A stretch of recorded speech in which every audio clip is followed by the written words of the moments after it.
सभी प्रेस वाले साथियों को नमस्कार, सत श्री अकाल।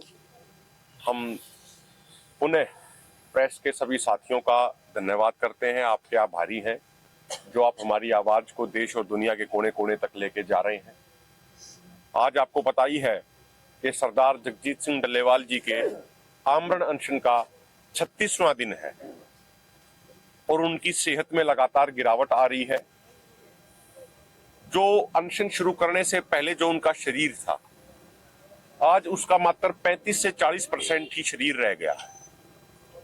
शरीर के अंदर सिर्फ हड्डियां ही बची हैं, जो मांस या जो फैट जो भी था वो बिल्कुल पूरे तरीके से खत्म हो गया है। कल रात को लगभग 11 साढ़े 11 बजे के आसपास अचानक से उनका ब्लड प्रेशर नीचे गिर के 76/44 आ गया। उसके हमारे पास विजुअल्स भी हैं, वो भी आपके साथ हम शेयर करेंगे। 1-1.5 घंटे तक वो ब्लड प्रेशर लगातार उस पॉइंट पे बना रहा 76/44, जो बहुत ही ज्यादा कम है। उसके बाद जो उनके पैरों की मूवमेंट कराई, उस मूवमेंट की वजह से वो 94 के आसपास, जो अपर लिमिट है, जो अपर बीपी है, वो 94-95 के आसपास ही वो बना रहा, वो नॉर्मल नहीं आ पाया। तो उनकी सेहत लगातार बिगड़ती जा रही है। और जो 4 जनवरी को हमारा यहाँ पे खनौरी मोर्चे पे लाखों की संख्या में जो किसान यहाँ पहुंचेंगे, जैसा सरदार जगजीत सिंह डल्लेवाल जी की भावना है कि 43-44 साल अपने जीवन के उन्होंने जिस किसान समाज की सेवा को समर्पित किए, वो उन सब के दर्शन करना चाह रहे हैं। क्योंकि डल्लेवाल साहब को भी इस बात का आभास है, वो इस बात को महसूस कर रहे हैं कि स्थिति जहां तक पहुंच गई है, किसी भी समय कोई भी अनहोनी हो सकती है। लेकिन सरदार जगजीत सिंह डल्लेवाल जी के इरादे, उनका हौसला पूरे तरीके से मजबूत है, पूरे तरीके से बुलंद है। तो जो हमारी 4 जनवरी की यहां पे लाखों की संख्या में जो किसान यहाँ पे आने हैं, जो महापंचायत यहाँ पे होगी, उसके लिए स्टेट वाइज हमारी पूरी तैयारियां चल रही हैं। कल हमारे कर्नाटका से भी किसानों का एक बड़ा जत्था यहाँ कल आ जाएगा, वो लगातार यहीं पे स्टे करेगा। हमने मीटिंग करके हरियाणा की भी जिले वाइज ड्यूटियां लगाई हैं। पंजाब के साथियों ने पंजाब में भी जिले वाइज उसका जो प्रचार करना है उसकी रणनीति बनाई है। राजस्थान के साथियों ने भी उसकी पूरी रणनीति बनाई है। और हम तमाम देशवासियों से ये प्रार्थना करना चाह रहे हैं, ये निवेदन करना चाह रहे हैं कि तमाम किसान भाई अपने परिवार के साथ, अपने बच्चों को साथ लेके 4 जनवरी को खनौरी मोर्चे पर पहुंचे, ताकि जो हमारी अगली पीढ़ी है, जो नौजवान है, जो बच्चे हैं, वो भी इस बात को सीख पाए कि किस तरीके से नॉन वायलेंस और अहिंसा के सिद्धांतों पर रह के मोर्चा लड़ा जाता है, मोर्चा जीता जाता है। सरकारों से अपनी मांगे किस तरीके से मनवाई जाती हैं, किस तरीके से आंदोलन लड़ा जाना चाहिए, वो चीज ये देख सके, अहिंसा और नॉन वायलेंस के प्रिंसिपल्स को वो सीख सके। तो हमारी सभी देशवासियों से सरदार जगजीत सिंह डल्लेवाल जी की तरफ से ये निवेदन है, ये प्रार्थना है कि 4 तारीख को, 4 जनवरी को सुबह 10 बजे तक खनौरी मोर्चे पे अधिक से अधिक संख्या में पहुंचे। सरदार जगजीत सिंह डल्लेवाल जी उन सब के दर्शन करना चाह रहे हैं और वो उस दिन अपना 2-3 मिनट का एक बहुत महत्वपूर्ण संदेश भी देंगे। उस दिन वो इस दिशा में भी बात रखेंगे कि इस लड़ाई को किस तरीके से आगे लेके जाना है, ये तमाम देशवासियों को भी वो संदेश देंगे। तो हमारी सबसे प्रार्थना है कि 4 तारीख को सभी देशवासी अधिक से अधिक संख्या में 10 बजे तक खनौरी मोर्चे पर पहुंचे। मैं निवेदन करूंगा, आदरणीय इंद्रजीत सिंह कोटबुड्डा जी वो अपनी बात रखेंगे। कोटबुड्डा जी। साथियों, सब तो पहला प्रेस का धन्यवाद करते हैं। और मैं हुणे ही सरदार जगजीत सिंह डल्लेवाल के कोले गया, उतों मिल के भी आया। शरीर पक्षों तो वह जिमें अपने मन्नू जी ने सारी गलबात दसी आ कि बहुत पिछे हट गया, यानी कि कलियां हड्डियां ही चमकदियां। और वो जी उन्होंने गल रखी कि जो कल वाला पंजाब पद्धर ते प्रोग्राम सीगा, 2 ही शब्द बोले कि मैनू एक सिर्फ बगैर अन्न तो, बगैर रोटी तो, एक सिर्फ मैनू अपने परिवार की ही एनर्जी है कि जी कल मैनू वड्डे पद्धर ते पंजाब लैवल ते एनर्जी मिली है। ਔਰ ਇਸੇ ਬੇਸ ਤੇ ਹੀ ਮੈਂ ਧੰਨਵਾਦ ਕਰਦਾ। ਔਰ ਉਹਦੇ ਨਾਲ ਜਿਹੜਾ 4 ਜਨਵਰੀ ਨੂੰ ਪ੍ਰੋਗਰਾਮ ਰੱਖਿਆ 2025 ਦੇ ਵਿੱਚ ਖਨੌਰੀ ਬਾਰਡਰ ਪਹੁੰਚਣ ਦਾ ਸਾਰੇ ਦੇਸ਼ ਵਾਸੀਆਂ ਨੂੰ, ਉਹਦੇ 2 ਹੀ ਸ਼ਬਦ ਸੀ ਕਿ ਮੇਰਾ ਭਾਰਤ, ਮੇਰਾ ਦੇਸ਼, ਮੇਰਾ ਪਰਿਵਾਰ ਆ। ਔਰ ਮੈਂ ਆਪਣੇ ਸਾਰੇ ਪਰਿਵਾਰ ਦੇ ਦਰਸ਼ਨ ਕਰਨਾ ਚਾਹੁੰਦਾ। ਮੇਰੀ ਇਹ ਭਾਵਨਾ, ਔਰ ਮੇਰੀ ਭਾਵਨਾ ਜਿਵੇਂ ਪੰਜਾਬ ਨੇ ਇੱਧਰੋਂ ਪੂਰੀ ਕੀਤੀ ਕੱਲ ਦੇ, ਇੱਦਾਂ ਹੀ ਪੂਰੀ ਹੋਵੇ ਤਾਂ ਫਿਰ ਮੈਨੂੰ ਕੋਈ ਜਿੰਨੇ ਕੁ ਪੂੰਜੀ ਬਚੀ ਆ ਸਵਾਸਾਂ ਦੀ, ਉਹ ਮੈਨੂੰ એનર્ਜੀ ਮਿਲ ਸਕੇ। ਉਸ એનર્ਜੀ ਦੇ ਮੁਤਾਬਕ ਜਿਹੜਾ ਵਾ ਪੂਰੇ ਦੇਸ਼ ਵਾਸੀਆਂ ਨੂੰ ਇਹ ਅਪੀਲ ਆ ਸਰਦਾਰ ਜਗਜੀਤ ਸਿੰਘ ਡੱਲੇਵਾਲ ਵੱਲੋਂ ਭਾਵਨਾਵਾਂ, ਔਰ ਅਸੀਂ ਉਹ ਸੰਦੇਸ਼ ਨੂੰ ਜਿਹੜਾ ਤੁਹਾਨੂੰ ਦੱਸ ਰਹੇ ਹਾਂ ਕਿ ਪੂਰੇ ਭਾਰਤ ਵਾਸੀਆਂ ਨੂੰ, ਅਲੱਗ-ਅਲੱਗ ਰਾਜਾਂ ਨੂੰ, ਸਾਰਿਆਂ ਨੂੰ ਇਹ ਬੇਨਤੀ ਕੀਤੀ ਜਾਂਦੀ, ਲੀਡਰਾਂ ਨੂੰ, ਜਨਤਾ ਨੂੰ, ਕਿ ਤੁਹਾਨੂੰ ਇਹ ਪਰਿਵਾਰ ਮੰਨ ਲਿਆ ਵਾ ਦੇਸ਼ ਪੱਧਰ ਤੇ। ਪੂਰੇ 75 ਸਾਲ ਬੀਤ ਕੇ ਆ, ਅੱਜ ਤੱਕ ਦੇਸ਼ ਦਾ ਸਿਸਟਮ ਠੀਕ ਨਹੀਂ ਚੱਲ ਸਕਿਆ, ਔਰ ਲੰਬੀ ਸੇਵਾ ਕਰਕੇ 44-45 ਸਾਲ ਆਖਰ ਜ਼ਿੰਦਗੀ ਦੀ ਆਹੂਤੀ ਦੇਣ ਤੱਕ ਗੱਲ ਚਲੇਗੀ ਆ। ਔਰ ਮੈਂ ਇਹ ਚਾਹੁੰਦਾ ਕਿ ਮੈਂ ਆਪਣੇ ਦੇਸ਼ ਦੇ ਪਰਿਵਾਰ ਦੀ, ਸਾਡੀਆਂ ਬੱਚੀਆਂ, ਸਾਡੀਆਂ ਭੈਣਾਂ, ਸਾਡੀਆਂ ਮਾਵਾਂ, ਸਾਡੇ ਭਰਾ, ਬੱਚੇ ਔਰ ਬਜ਼ੁਰਗ ਜਿਹੜੇ ਆ, ਮੈਂ ਉਹਨਾਂ ਦਾ ਦਰਸ਼ਨ ਕਰ ਸਕਾਂ। ਔਰ ਉਹ ਦਰਸ਼ਨ ਕਰਕੇ ਜਿੰਨੀ ਕੁ ਮੇਰੇ ਜ਼ਿੰਦਗੀ ਦੀ ਪੂੰਜੀ ਆ ਉਹਦੀ ਮੈਨੂੰ એનર્ਜੀ ਮਿਲ ਸਕੇ। ਔਰ ਅਸੀਂ ਇਹ ਅਪੀਲ ਕਰਦੇ ਹਾਂ ਤੁਹਾਡੇ ਮਾਧਿਅਮ ਰਾਹੀਂ ਕਿ ਜਿਵੇਂ ਪੰਜਾਬ ਪੱਧਰ ਤੇ ਹੋਰ ਵੀ ਪ੍ਰੋਗਰਾਮ ਵੱਡੇ ਵੱਡੇ ਹਰ ਇੱਕ ਥਾਵਾਂ ਤੇ ਹੋਏ ਆ, ਦੇਸ਼ ਲੈਵਲ ਤੇ ਵੀ ਉਹ ਪੂਰੇ ਕਰਦੇ ਆ ਰਹੇ ਹੋ। ਔਰ ਇਹੀ એનર્ਜੀ ਆ ਆਪਣੇ ਪਰਿਵਾਰ ਦੀ ਕਿ ਜਿਹੜੀ ਸਰਦਾਰ ਜਗਜੀਤ ਸਿੰਘ ਡੱਲੇਵਾਲ ਨੂੰ ਦੇ ਸਕੀਏ। ਔਰ 4 ਜਨਵਰੀ ਨੂੰ ਵੱਡੀ ਰੂਪ ਰੇਖਾ ਦੇ ਵਿੱਚ ਟਰੱਕਾਂ ਤੇ, ਬੱਸਾਂ ਤੇ, ਵਾਹਨਾਂ ਤੇ ਔਰ ਪਹੁੰਚਣ ਦੀ ਕਿਰਪਾਲਤਾ ਕਰੋ, ਜਿਵੇਂ ਤੁਸੀਂ ਲੰਬੇ ਸਮੇਂ ਤੋਂ ਡਿਊਟੀ ਨਿਭਾ ਰਹੇ ਜੇ। ਔਰ ਇਸ ਮੋਰਚੇ ਨੂੰ ਸਫਲ ਕਰੀਏ। ਧੰਨਵਾਦ। ਵਾਹਿਗੁਰੂ जी का खालसा, वाहिगुरु जी की फतेह। मेरा निवेदन है आदरणीय इंद्रजीत सिंह पन्नीवाला जी राजस्थान से, किसान बचाओ मोर्चा है, अब एसकेएम नॉन पॉलिटिकल के हिस्सा, वो भी अपनी बात रखें। ਸਾਰੇ ਪੱਤਰਕਾਰ ਭਰਾਵਾਂ ਨੂੰ ਸਤਿ ਸ੍ਰੀ ਅਕਾਲ।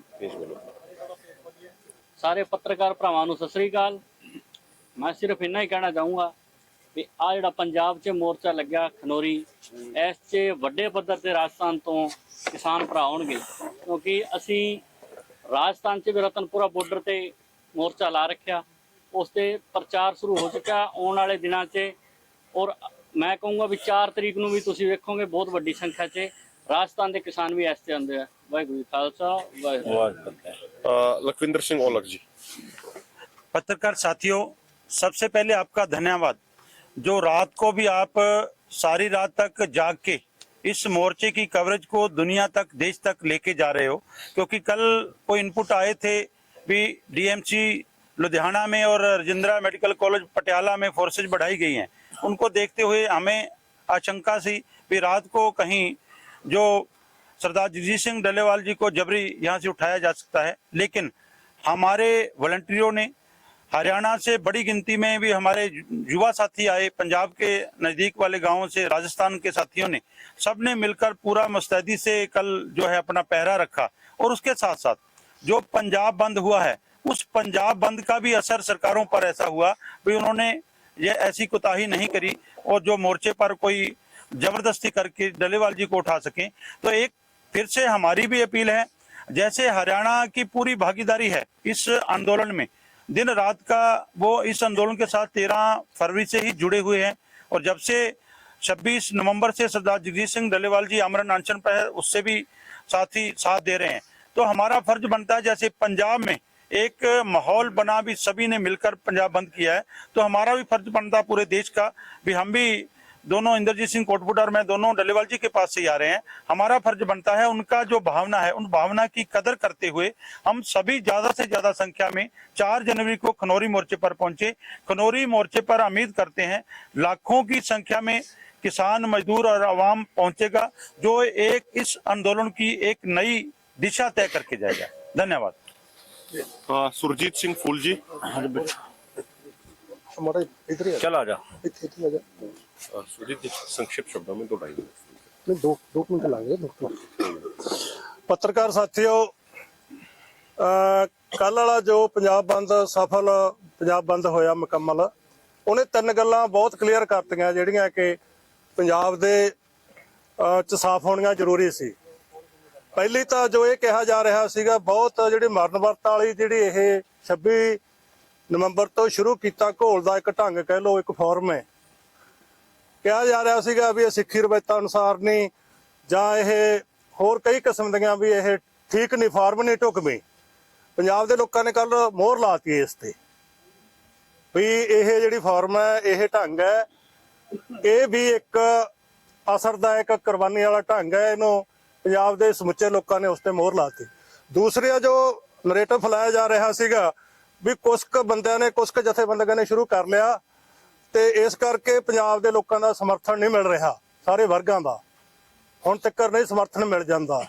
ਕੱਲ ਵਾਲੇ ਬੰਦ ਨੇ ਇਹ ਵੀ ਮੋਹਰ ਲਾਤੀ ਵੀ ਭਾਵੇਂ ਕੁਛ ਨੇ ਸ਼ੁਰੂ ਕੀਤਾ, ਛੇਤੀ ਸ਼ੁਰੂ ਕਰ ਲਿਆ, ਸਮੇਂ ਤੋਂ ਪਹਿਲਾਂ ਸ਼ੁਰੂ ਕਰ ਲਿਆ, ਪਰ ਪੰਜਾਬ ਦੇ ਲੋਕਾਂ ਨੇ ਕਹਿਤਾ ਵੀ ਇਹ ਅਗਵਾਈ ਹੈ ਜਿਹੜੀ ਜਿਨ੍ਹਾਂ ਨੇ ਸ਼ੁਰੂ ਕੀਤਾ ਠੀਕ ਹੈ ਤੇ ਮੰਗਾਂ ਵੀ ਠੀਕ। ਤੀਜਾ ਜਿਹੜਾ ਕਹਿੰਦੇ ਸੀ ਵੀ ਏਜੰਡਾ ਹੈ ਨਹੀਂ ਇਹਨਾਂ ਕੋਲੇ ਕੋਈ, ਕਈ ਕਹਿੰਦੇ ਸੀਗੇ ਵੀ ਸਰਕਾਰ ਕਿੱਥੋਂ ਗੱਲ ਕਰੇ, ਕੋਈ ਏਜੰਡਾ ਨਹੀਂ। ਆਪਾਂ ਕਹਿੰਦੇ ਸੀ 80 ਕਰੋੜ ਲੋਕਾਂ ਦਾ ਏਜੰਡਾ ਹੈ। ਸੋ ਉਸ ਤੇ ਵੀ ਮੋਹਰ ਲੱਗ ਗਈ ਵੀ ਮੰਗਾਂ ਵੀ, ਜਿਹੜਾ ਏਜੰਡਾ ਵੀ ਹੈ, ਇਹ ਜਿਹੜਾ ਢੁਕਮਾ ਹੈਗਾ, ਤਾਂ ਹੀ ਲੋਕਾਂ ਨੇ ਇਹਨਾਂ ਭਰਮਾ ਸਮਰਥਨ ਦਿੱਤਾ।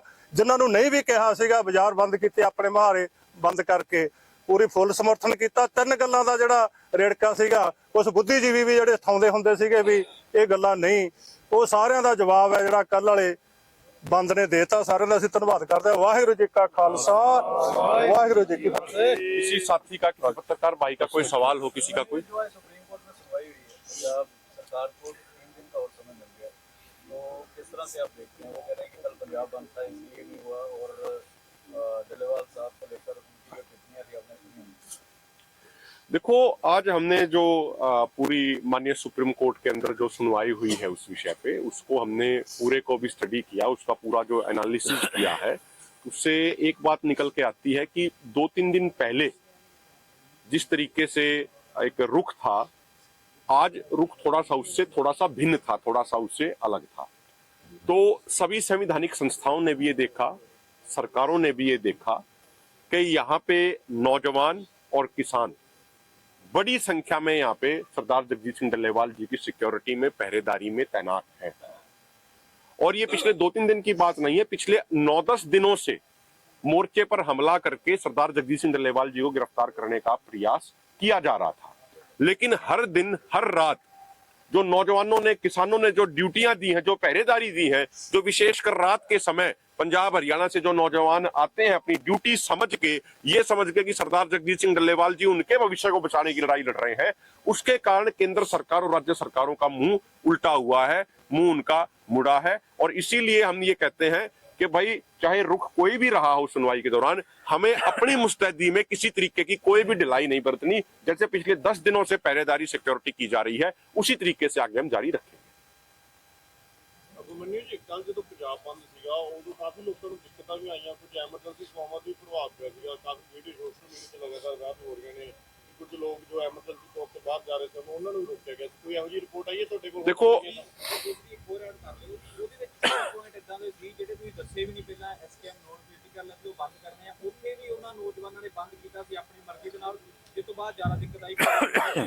देखो क्या होता है, जब कोई जन आंदोलन होता है तो जन आंदोलन के दौरान हर वर्ग अपनी शमूलियत करता है, हर वर्ग अपनी भागीदारी करता है। जन आंदोलन का अर्थ ये होता है कि कैडर के अलावा, यूनियनों के कैडर के अलावा लोग अपनी स्वेच्छा से उस आंदोलन का हिस्सा बन रहे हैं, उस आंदोलन का भागीदार बन रहे हैं। तो ये जन आंदोलन की एक बहुत बड़े लेवल पे पहचान होती है कि नौजवान खुद भी आए। अब आप देखेंगे रात के समय जो बड़ी संख्या में नौजवान जो डल्लेवाल साहब से प्रेम करते हैं, जो उनसे लगाव करते हैं, वो इसीलिए आते हैं स्पेशल ड्यूटी देने के लिए।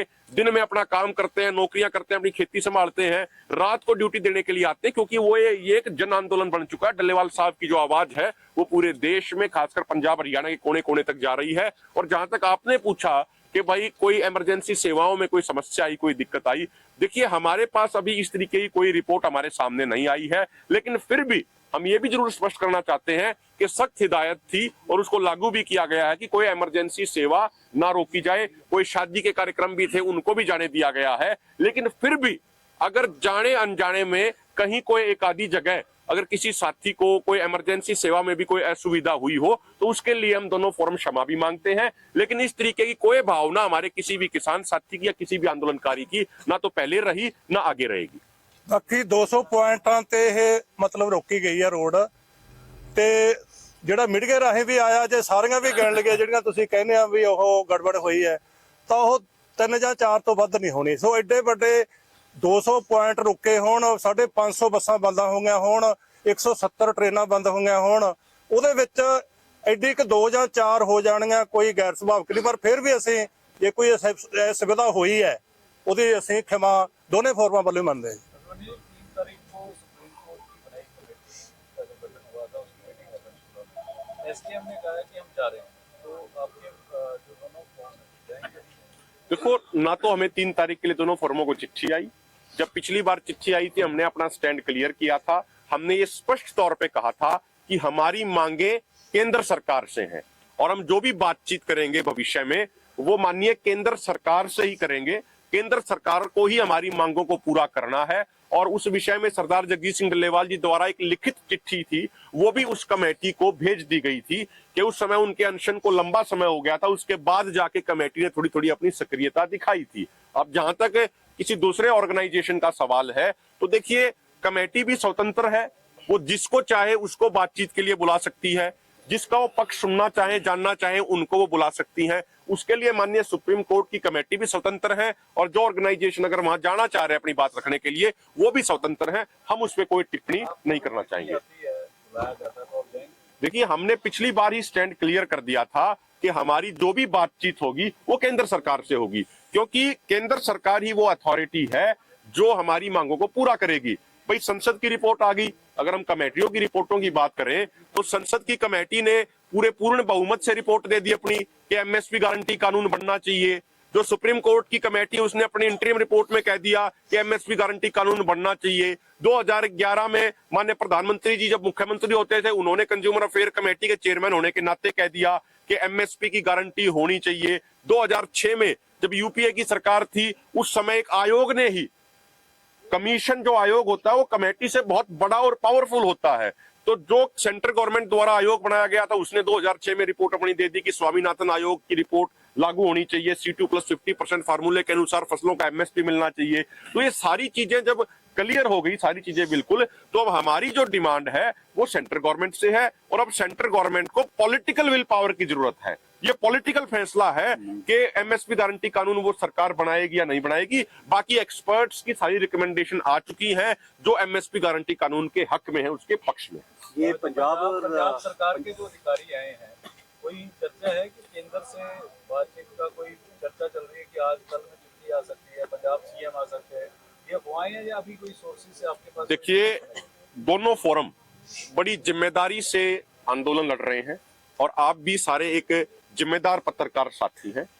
हमारे पास अगर कोई पुख्ता बात होगी तो ही हम उस पर टिप्पणी करेंगे। अभी इस तरीके की हमारे पास कोई ऑथेंटिकेटेड जानकारी अभी नहीं है, लेकिन अगर कोई जानकारी आएगी तो सबसे पहले दोनों फॉर्मों के नेता आपको इस बात से अवगत कराएंगे। ये पंजाब में जिस तरह का संघर्ष चल रहा है अलग अलग जथेबंदियों का, खनौरी और शंभू में आपके जथेबंदियों का चल रहा है, इसी संदर्भ में हरियाणा और उत्तर प्रदेश में किस तरह की उथल पुथल हो रही है, किस तरह की जद्दोजहद हो रही है, उसके बारे में लोग जानना चाहते हैं। देखिए, जो भी दोनों फॉर्मों द्वारा कार्यक्रम दिए गए 13 फरवरी से, वो लगातार हरियाणा में भी लागू किए गए।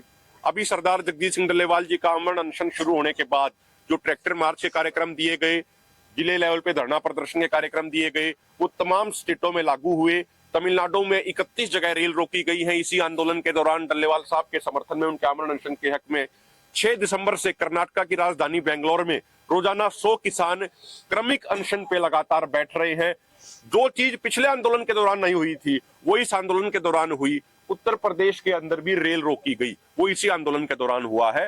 तो हर स्टेट में लगातार आंदोलन चल रहा है, मोमेंटम लगातार वहां पे बढ़ता जा रहा है किसानों का। राकेश टिकैत जी के यहाँ आने के बाद आप यूपी के जो नेता हैं, जो किसान नेता इंक्लूडिंग राकेश टिकैत, और हरियाणा के किन किसान नेताओं से हरियाणा और यूपी में धरने लगने की बात कर रहे हो? एक भी धरना नहीं लगा कि हरियाणा में परमानेंट एक धरना लगाओ हरियाणा या यूपी में, इसका जवाब क्या होगा आपके? देखिए, ना तो हम किसी लीडर को कह रहे कि आप ऐसा कीजिए या आप ये मत कीजिए। जो जिंदा जमीर के लोग हैं वो इस आंदोलन में पहले दिन से लगे हुए हैं, डटे हुए हैं। जो यहाँ पे हालचाल पूछने आए डल्लेवाल साहब का, उनका स्वास्थ्य जानने के लिए आए, तो उनका भी सत्कार किया गया, उनका सम्मान किया गया, पूरी उनकी इज्जत करी गई। जहां तक आपका सवाल है कि यूपी में धरने क्यों नहीं लगे, वहां पे धरने क्यों नहीं लगे, जो 2020-21 का आंदोलन था, 2020-21 के आंदोलन में सिंघू पे धरने लगे, टिकरी पे धरने लगे। एक मिनट, आपका सवाल आ गया। सिंघू पे धरने लगे, टिकरी पे धरने लगे। उस समय किसी ने ये सवाल तो नहीं किया ना कि भाई पंजाब में धरना क्यों नहीं लगा, हिमाचल प्रदेश में धरना क्यों नहीं लगा।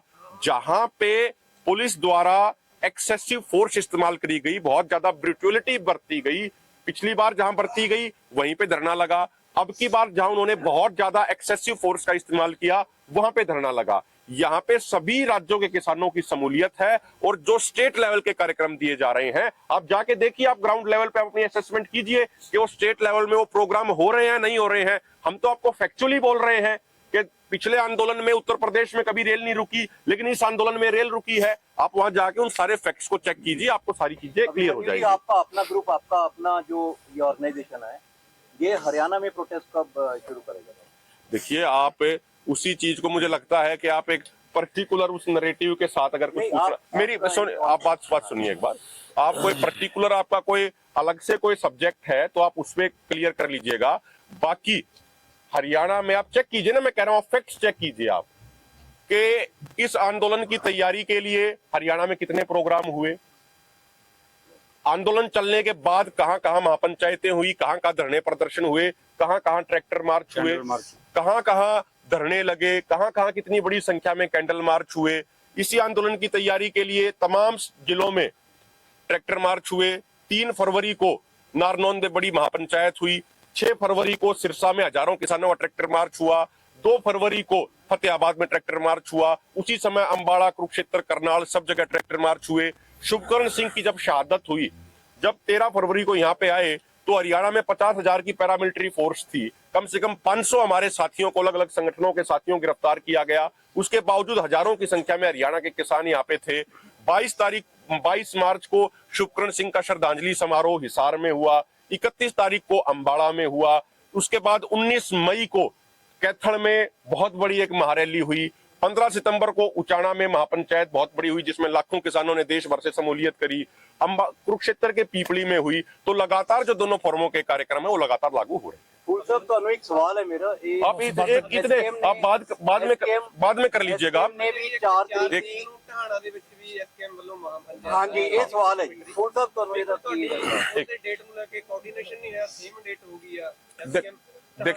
देखिए, मैं आपको एक बात स्पष्ट करूं, क्लियर करूं। हमारे दोनों फोरमों की जो इंटरनल भी मीटिंग होती है, उसकी हम मिनट बाय मिनट डिटेल अपनी मीटिंग रजिस्टर में हम नोट करते हैं। पहले जो हमारी चर्चा हो रही थी, वो चर्चा ये थी कि 2 जनवरी को हम करेंगे। लेकिन जिस तरीके से 3-4 दिन लगातार तेज बारिश हुई, दोनों फोरमों के लीडरशिप ने यह विचार किया कि भाई इतनी बड़ी संख्या में देश भर से किसान आएंगे, तो अगर सारी जगह गीली रही तो हम व्यवस्था नहीं कर पाएंगे। ये हमने दोनों फोरमों ने विचार करके 26 तारीख को क्लियर कर लिया था कि हम 4 तारीख को करेंगे, ताकि हम उचित व्यवस्था, प्रॉपर व्यवस्था बना पाए। 27 तारीख को हमें अनाउंसमेंट करनी थी, लेकिन 27 तारीख में माननीय सुप्रीम कोर्ट में जो कंटेम्प्ट का जो लगा, तो सारी मीडिया का भी प्रश्न यही था कि आप उस विषय पे केंद्रित रह के अपनी बात रखिए।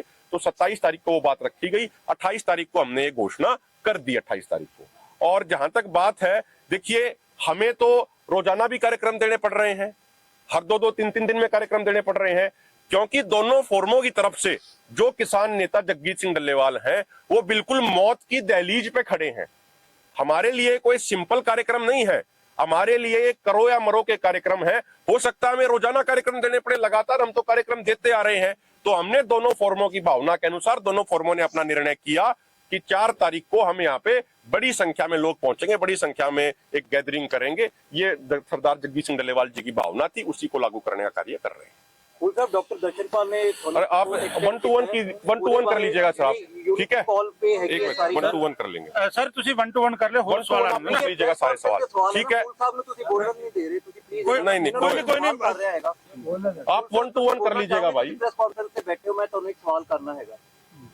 ਸਵਾਲ ਇਹ ਜੀ, ਡਾਕਟਰ ਦਰਸ਼ਨਪਾਲ ਨੇ ਤੁਹਾਨੂੰ ਇੱਕ ਸਪੋਰਟ ਐਕਸਟੈਂਡ ਕੀਤਾ ਹੈਗਾ ਜੀ, ਇਹਦੇ ਬਾਰੇ ਕੋਈ ਗੱਲਬਾਤ ਹੈਗੀ, ਤੁਸੀਂ ਕਲੈਰੀਫਿਕੇਸ਼ਨ ਦਿਓ ਜੀ।